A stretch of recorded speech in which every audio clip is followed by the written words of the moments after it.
ఓం శ్రీ మాత్రే నమః. Welcome to my channel. Rajasthan రాజధాని జైపూర్ వరల్డ్ ఫేమస్ పింక్ సిటీలోని must watch places Amber palace, Jal Mahal, Hawa మహల్ని సందర్శిస్తూ గోవింద్ దేవ్జీ ఆలయాన్ని కూడా దర్శిద్దాం. ద్వాపరయుగంలో శ్రీకృష్ణ పరమాత్ముని మున్మన్వడైన వజ్రనాభుడు స్వామివారి రూపాన్ని గుర్తు తెచ్చుకుంటూ 3 విగ్రహాలను చెక్కాడు. ఆ విగ్రహాల్లో ఒకటి శతాబ్దాల క్రితం బృందావనంలో ఉండేది. ప్రస్తుతం గోవింద్ దేవ్జీ ఆలయంలో ప్రతిష్ఠించారు. ఈ ఆలయం చరిత్ర విశేషాలు ఈ వీడియోలో తెలుసుకుందాం పదండి. ఇది జైపూర్ ఫేమస్ అంబర్ ఫోర్ట్. ఇందులో ఉన్న శిలామాత ఆలయాన్ని నిన్న నైట్ దర్శించాము. లైట్స్ వెలుతురులో చాలా బాగుండే. డే లైట్లో కూడా ఎలా ఉంటుందో ఈ ఫోర్ట్ చూద్దామని మరొక్కసారి వచ్చాము మేము ఇక్కడికి. మా ఛానల్ ప్రీవియస్ వీడియో మీరు చూసే ఉంటారు. నైట్ టైం లైట్స్ వెలుతురులో అంబర్ ఫోర్ట్ అండ్ ఈ ఫోర్ట్ లోపల వెలిసిన శిలామాత మందిరాన్ని దర్శించాము. ఆ వీడియో నేను ఆల్రెడీ మన ఛానల్లో అప్లోడ్ చేశాను. ఇంట్రెస్ట్ ఉన్న వాళ్ళు, ఎవరైనా చూడని వాళ్ళు ఉంటే ఆ వీడియో తప్పక చూస్తారని ఆశిస్తున్నాను. జైపూర్లోని జల్ మహల్ మన్సాగర్ లేక్ మధ్యలో ఉన్న అద్భుతమైన ప్యాలెస్. దీనిని 1699 సంవత్సరంలో మహారాజా సవాయ్ ప్రతాప్ సింగ్ నిర్మించారు. ఆ తర్వాత 18వ శతాబ్దంలో మహారాజా జైసింగ్ II దీనిని మరింత మాడిఫై చేసి నిర్మించారు. 5 అంతస్తులున్న ఈ ప్యాలెస్ని రెడ్ శాండ్ స్టోన్తో నిర్మించారు. దీని 4 అంతస్తులు పూర్తిగా నీటిలోనే మునిగిపోయి ఉంటాయి. ఓన్లీ పై అంతస్తు మాత్రమే నీటిపై తేలుతున్నట్టు కనిపిస్తుంది. కలర్ఫుల్ లైట్స్తో డెకరేట్ చేసిన ఈ ప్యాలెస్ ఈవినింగ్ టైంలో చూడడానికి నీటిపై మెరుస్తూ చాలా అందంగా కనిపిస్తుంది. ఈ ప్యాలెస్ జైపూర్ సిటీ సెంటర్ నుండి అంబర్ ఫోర్ట్కి వెళ్ళే మెయిన్ రోడ్ పైనే ఉంటుంది. జైపూర్ రైల్వే లేదా బస్ స్టేషన్ నుండి లోకల్ ట్రాన్స్పోర్ట్ ద్వారా ఈజీగా ఇక్కడికి చేరవచ్చు. మార్నింగ్ ఇవాళ కార్ల కాదు బయట. జైపూర్ జల్ మహల్. జైపూర్ జల్ మహల్ దగ్గర. Okay, come on let's explore Jaipur. ప్రస్తుతానికి టూరిస్టులని జల్ మహల్ దగ్గరికి అలౌ చేయడం లేదు. దూరం నుంచే చూసి ఆనందించాలి. రాజస్థాన్లోని పింక్ సిటీ జైపూర్ నడిబొడ్డున ఉన్న శ్రీ గోవింద్ దేవ్జీ ఆలయం సాక్షాత్తు శ్రీకృష్ణ పరమాత్ముని దివ్య రూపంతో అద్భుతమైన చరిత్ర, వాస్తుకళ, వరల్డ్ రికార్డ్ సాధించిన ఆధ్యాత్మిక సమ్మేళనం. శ్రీ గోవింద్ దేవ్జీ టెంపుల్ టైమింగ్స్ ఉదయం 5 గంటల నుండి మధ్యాహ్నం 12 వరకు, తిరిగి సాయంత్రం 5 గంటల నుండి రాత్రి 9 గంటల వరకు తెరిచి ఉంటుంది. మధ్యాహ్నం 12 నుండి సాయంత్రం 5 గంటల వరకు స్వామివారు విశ్రాంతి తీసుకుంటారని నమ్మి ఆ టైంలో ఆలయాన్ని పూర్తిగా మూసి ఉంచుతారు. జైపూర్ రైల్వే స్టేషన్ నుండి ఈ ఆలయం 6 కిలోమీటర్స్ దూరంలో ఉంటుంది. మరో ఆప్షన్ కూడా ఉందండి. జైపూర్ రైల్వే స్టేషన్ నుండి జైపూర్ మెట్రోలో చోటీ చౌపార్ మెట్రో స్టేషన్లో దిగి అక్కడి నుండి 1.5 కిలోమీటర్స్ దూరంలోనే ఉంటుంది ఈ ఆలయం. ఈజీగా లోకల్ ట్రాన్స్పోర్ట్ ద్వారా ఈ ఆలయానికి చేరుకోవచ్చు. ద్వాపర యుగంలో శ్రీకృష్ణ పరమాత్ముని ముని మనవడైన వజ్రనాభుడు తన ముత్తాత శ్రీకృష్ణ పరమాత్ముడి రూపాన్ని గుర్తు చేసుకుంటూ 3 విగ్రహాలను చెక్కాడు.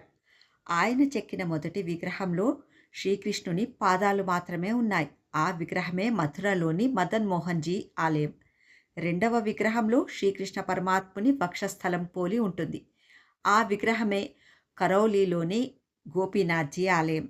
మూడవ విగ్రహంలో శ్రీకృష్ణుని ముఖారవిందం సాక్షాత్తు భగవంతుని అసలు రూపం పోలికలతో అచ్చుగుద్దినట్టు వచ్చింది. ఆ పవిత్రమైన విగ్రహమే గర్భగుడిలో ఈ శ్రీ గోవింద్ దేవ్జీ విగ్రహమూర్తి. గర్భగుడిలోని ఈ విగ్రహం నిజానికి కొన్ని శతాబ్దాల క్రితం బృందావనంలో ఉండేది.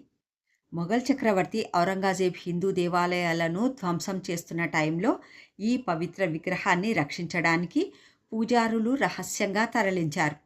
అనేక ప్రాంతాలు దాటుకుంటూ చివరకు రాజ్పుత్ రాజుల సంరక్షణలో జైపూర్కు వచ్చింది.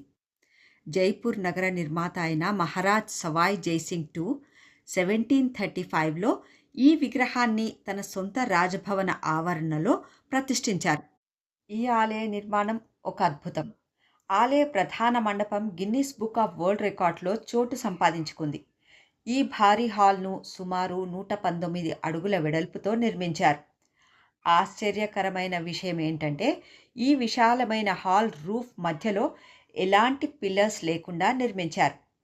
పిల్లర్స్ లేని ప్రపంచంలోనే అతిపెద్ద ఫ్లాట్ కాంక్రీట్ రూఫ్ గల కట్టడాలలో ఇది ఒకటి. జైపూర్ను పాలించిన కచ్వా వంశపు రాజులు ఒక విచిత్రమైన సాంప్రదాయాన్ని పాటించేవారు. వారు తమను తాము రాజులుగా భావించలేదు. గోవింద్ దేవ్జీ మాత్రమే జైపూర్ రాజ్యానికి అసలు రాజుగా ప్రకటించారు. రాజులు మాత్రం తమని తాము మంత్రులుగా భావించుకుంటూ స్వామివారి పేరు మీదే పరిపాలన సాగించేవారు. జైపూర్ మహారాజు సవాయ్ జైసింగ్ టూ తన నివాసమైన చంద్రమహల్ సిటీ ప్యాలెస్ నుండే నేరుగా గోవింద్ దేవ్జీ ఆలయం కనిపించేలా నిర్మించారు.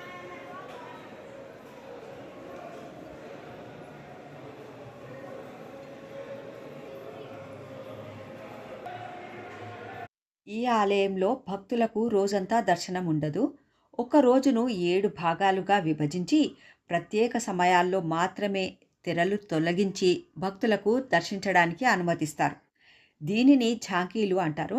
ప్రతి ఝాంకీలో స్వామివారికి వేర్వేరు అలంకారాలు, వేర్వేరు రాగాలతో భజనలు, నైవేద్యాలు, భోగ్ సమర్పిస్తుంటారు. ఉదయం 4:30 నుండి మధ్యాహ్నం 12 గంటల వరకు మధ్యలో 4 సార్లు వేర్వేరు హారతులుంటాయి. సాయంత్రం 5 గంటల నుండి రాత్రి 9 గంటల వరకు 3 సార్లు వేర్వేరు హారతులుంటాయి.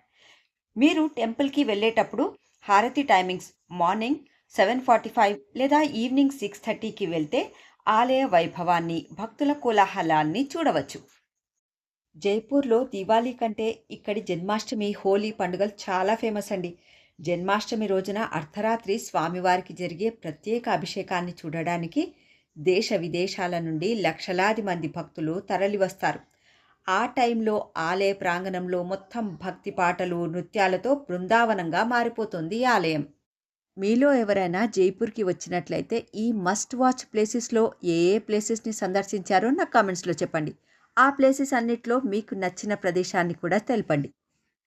కోట లోపల నిర్మితమైన శ్రీ గోవింద్ దేవ్జీ ఆలయానికి వెళ్ళే మరో ఎంట్రన్స్ ఇది. శ్రీ గోవింద్ దేవ్జీ ఆలయంలో స్వామిని దర్శించి ఇక్కడ నుండి దగ్గరలోనే ఉన్న ప్యాలెస్ ఆఫ్ విండ్స్, మన భారతదేశంలోని రాజస్థాన్ రాష్ట్ర రాజధాని జైపూర్లోని ఒక ప్యాలెస్. పింక్ శాండ్ స్టోన్తో నిర్మించిన ఈ ప్యాలెస్ జైపూర్ సిటీలోని సిటీ ప్యాలెస్ అంచున ఉంది. ఈ ప్యాలెస్ని చూడడానికే ఇప్పుడు వెళ్తున్నాం. మహారాజ్ సవాయ్ ప్రతాప్ సింగ్ 1799లో పింక్ శాండ్ స్టోన్తో నిర్మించారు ఈ ప్యాలెస్ని. హవా మహల్ ముందు భాగంలో తేనెటీగల తుట్టెలా దగ్గరగా టోటల్ అన్నీ కలిపి 953 చిన్న చిన్న కిటికీలున్నాయి. వీటిని ఝెరోకాలు అంటారు. ఈ విండోస్ నుండి గాలి కంటిన్యూస్గా ఫ్లో అవుతూ సమ్మర్స్లో కూడా ఈ ప్యాలెస్ లోపల ఎప్పుడూ కూల్గా ఉండేలా డిజైన్ చేశారు. మహారాజ్ సవాయ్ ప్రతాప్ సింగ్ శ్రీకృష్ణ పరమాత్ముడి పరమభక్తుడు. అందుకే ఈ ప్యాలెస్ ముందు భాగం నుండి దూరం నుండి చూస్తేనే శ్రీకృష్ణుడి కిరీటంలాగా కనిపించేలా డిజైన్ చేశారు దీన్ని. ఇక్కడ చూస్తున్న చిన్న చిన్న విండోస్తో కూడిన ఝరోఖా ఇది ప్యాలెస్ వెనుక వైపు. హవా మహల్ ఎంట్రన్స్ ముందు వైపు ఉంటుంది. హవా మహల్ పునాది లేని ప్రపంచంలోనే ఎత్తైన కట్టడం. 5 అంతస్తులున్న ఈ ప్యాలెస్కి ఎలాంటి కన్వెన్షనల్ ఫౌండేషన్ లేదు. ఇది 87 డిగ్రీల కోణంలో కొంచెం వంగి ఉన్నా కూడా పిరమిడ్ షేప్లో ఉండడం వల్ల స్థిరంగా నిలిచి ఉంది. ఆనంద్ పూల్ హవా మహల్ వెనుక వైపు, అదే మెయిన్ ఎంట్రన్స్. అక్కడున్న పెద్ద ద్వారం నుండే టూరిస్టులు లోపలికి ఎంటర్ అవుతారు. హవా మహల్ విండోస్తో చూడడానికి ఎంత బాగుంటుందో లోపల కూడా అంతే బాగుంటుందండి. ఈ 5 ఫ్లోర్స్ ప్యాలెస్ లోపల ఎలాంటి రాజభవనం గదులు ఉండవు. కేవలం పొడవైన కారిడార్ విండోస్ మాత్రమే ఉంటాయి. మీరు ఒకటి గమనించారా? ఈ సిటీలో ప్రతి బిల్డింగ్ జాజు కలర్లోనే ఉంది. అందుకే జైపూర్ని పింక్ సిటీ అని పిలుస్తారు. ఇలాంటి మరిన్ని ఇంట్రెస్టింగ్ టెంపుల్ వీడియోస్ కోసం నా ఛానల్ సబ్స్క్రైబ్ చేయండి. ఈ వీడియో చూస్తున్న మీ అందరిపై ఆ శ్రీమన్నారాయణుని ఆశీర్వాదం ఎల్లప్పుడూ ఉండాలని మనస్ఫూర్తిగా కోరుకుంటున్నాను. Thanks for watching.